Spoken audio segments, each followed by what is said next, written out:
یوه توله سره زر ورسره دی، یو پنجی خالي په جیب کې نقد لري، یو پنجی لري 4,80,000 روپۍ ورسره سولې، پر دې سړي باندې اضحیه واجبه شوه، ځکه چې نقد روپۍ ورسره پیدا شوه.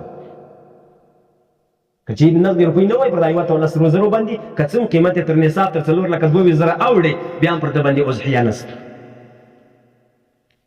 همدا رقم که چېرې له یو سړي سره 250 تولې مثلا سپین زر پراته دي، 250 نیمې تولې سپین زر ورسره پراته دي، څه حساب ورته وکړې نیمه توله سپین زر په 420 روپۍ باندې کېږي تقریبا. دا سړی سره 250 تولې سپین زر پراته دي، 15,000 مثلا نقد روپۍ ورسره دي، بس پر دې سړي باندې اختری واجب ده، دی به اختری ادا کوي، حلالۍ به.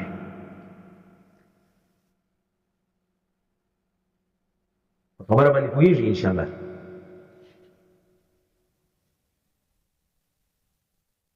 نصاب ډیر پیچلی دی، ډیر خلک د نصاب مالکان دي، ځانونه نه پکې حسابي وایي موږ د نصاب نه یو مالکان.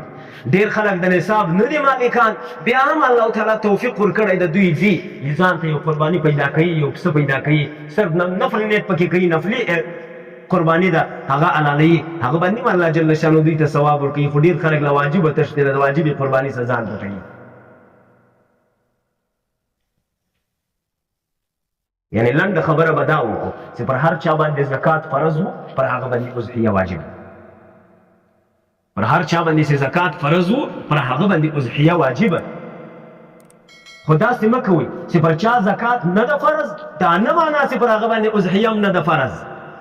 ګورئ په وجود کې دواړه برابر دي، په عدم کې دواړه نه دي سره برابر. وجود دا معنا پر چا زکات فرض ده، پر هغه باندې اضحیه فرض ده، پر واجبه ده. پر چا چې زکات نه ده فرض، دا نه ده لازمي چې خامخا دي پر هغه باندې اضحیه هم نه لازمي نه فرض واجبه، پر هغه باندې اضحیه بیا هم واجب کېدلی سي. ځکه چې د زکات لپاره ما تاسو ته ویلي وو چې د زکات لپاره شرط دا ده چې مال به د نامې نما به کوي، تاوان به کوي، ګټه به کوي، زیاتوب و کمتوب به کوي. او د زکات لپاره شرط دا ده چې پر مال باندې به د کال تېر سوی، لیکن د اضحیې لپاره شرط دا نه ده چې پر مال د کال تېر سوی، 24 ساعته د نه پر تېر سوي هم پر تا باندې اضحیه واجبېږي. مثلا سبا اختر ده، نن مازدیګر تا پر یوه ځای باندې 15 لکه روپۍ وګټلې، پر تا باندې ځای پر ځای اضحیه واجبه ده، لیکن زکات نه ده پر ده فرض. د زکات د فرضېدو لپاره لازمي ده پر دا 15 لکه باندې به کال تېرېږي. خبره مو سر خلاصېږي انشاءالله. نو ښه خبره دا ده چې مسلمانان له دغه اضحیې له دغې قربانۍ څخه خپل ځانونه نه وپېچي چې پر چا باندې واجبه ده هغه دې ادا کړي. ولو که چېرته دی نه ادا کوي، نو بیا دی د رسول الله صلی الله علیه وسلم تر دغه وعید لاندې راځي چې رسول الله صلی الله علیه وسلم فرمایي وایي پر چا چې اضحیه واجبه ده لم یضحي، دی راولاړ سو اضحیه یې نه وکړل، فلا یأتي مصلانا، لهذا دی زموږ وعیدګاه ته زموږ د لمانځه وځای ته دی نه راځي. یعنی که چا اضحیه قرباني نه حلالوله، هغه د زموږ د لمانځه موږ یې په لمانځه باندې نه راګډوو، هغه مسلمان د عیدګاه باندې یې نه راګډوو.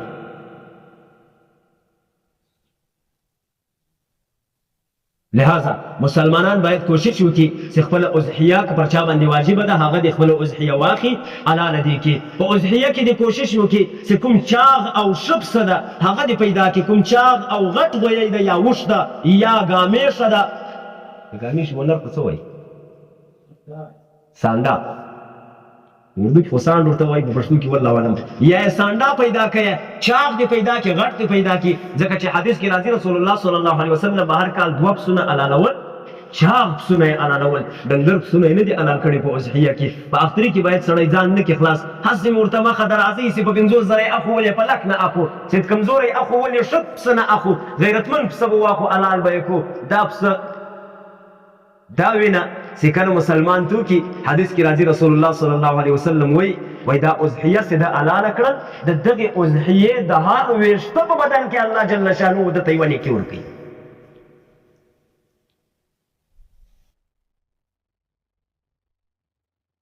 د هر ویښته په بدن کې الله جل شانه ده ته یوه نیکي ورکوي. بعضو روایاتو کې داسې هم راځي چې د هر ویښته په بدن کې الله جل شانه ده ته یوه نیکي ورکوي، یوه دانه د ده ګناه ورسره خرابوي چې د ده په اعمالنامه کې لیکل سوې ده، هغه ګناه ورسره خرابوي له دغې قرباني سره. دی چې کله دا قرباني حلاله کړي، د دغسې کوم ویښتان دي د هر ویښته په مقابل کې الله جل شانه ده ته یوه نیکي ورکوي. نو پکار دا چې مسلمانان خپل اضحیه پیدا کی، ښه اضحیه پیدا کی، عیبدار نه کی پیدا، ځکه چې معیوب اضحیه چې کومه ده، کوم سس یا حیوان چې معیوبي په هغه کې که چېرته دا عیب د شریعت د چوکاټه وتلی ولو پر هغه باندې اضحیه نه کېږي، نو بیا ولې داسې معیوبه ما ورته پیدا کړو چې هغه شک کې پیدا کېږي. حدیث کې راځي رسول الله صلی الله علیه وسلم فرمایي دع ما یریبک الی ما لا یریبک، چې کوم شی دې په شک کې اچي هغه پرېږده، هغه شی خپل که چې هغه د شکه وتلی شي.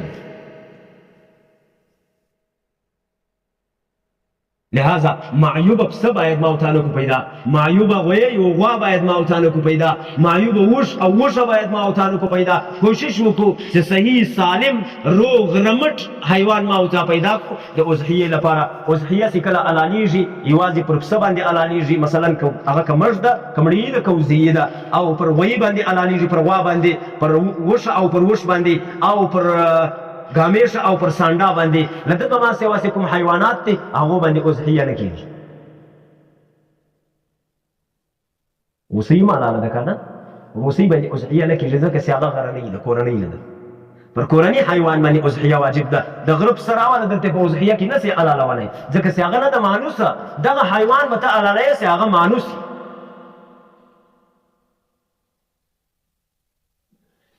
او پاته سو د وش لپاره شرط دا ده چې هغه به د 5 کلو وي، 5 کاله عمر به پوره سوی. د غویي لپاره شرط دا ده چې هغه به تر 2 کاله اوښتی، ګامیش هم په د غویي کې دننه راځي. د پسه لپاره شرط دا ده چې هغه به تر 1 کال اوښتی، ته کال به یې عمر اوښتی.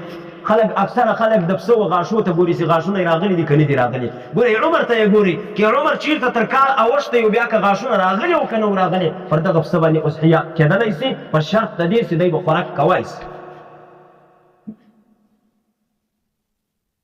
عمر ته اعتبار ده. په پسه کې یوه بله خبره هم شته، که چېرته دا پسه دونه غټ ده دونه چاغ ده چې له رنګه داسې معلومېږي که ته د 1 کال په پسو کې ایله کې تمیز یې نه کېږي چې دا د 1 کال ده که کم عمر ده، خو دی و د 6 میاشتو یا د 6 میاشتو زیاتو عمر یې، پر دغه باندې هم اضحیه صحیح کېږي، پر حلالولی یې.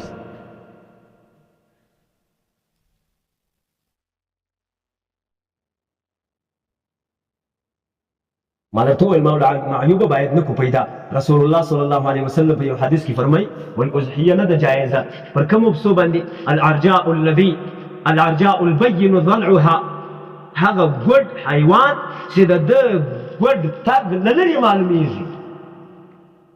مثلا 4 پښې د حیوان ده، دی 3 پښې لګوي 4مه پښه نه لګوي، یا 3 پښې لګوي 4مه پښه هم ورسره لګوي، خو په 4مه پښه باندې زور نه کوي، تګ نه ورباندې کوي. مثلا چې اوس په خټو کې ایله کې په خټو کې چې دی ځي د دا 3 پښو پلونه یې معلومېږي، 4مې پښې پل یې نه معلومېږي، مالې د مځکې پر سر باندې دا پښه یې شي، پر دغه حیوان باندې نه کېږي. ولا العوراء البين عورها، نه هغه حیوان چې هغه عورا یي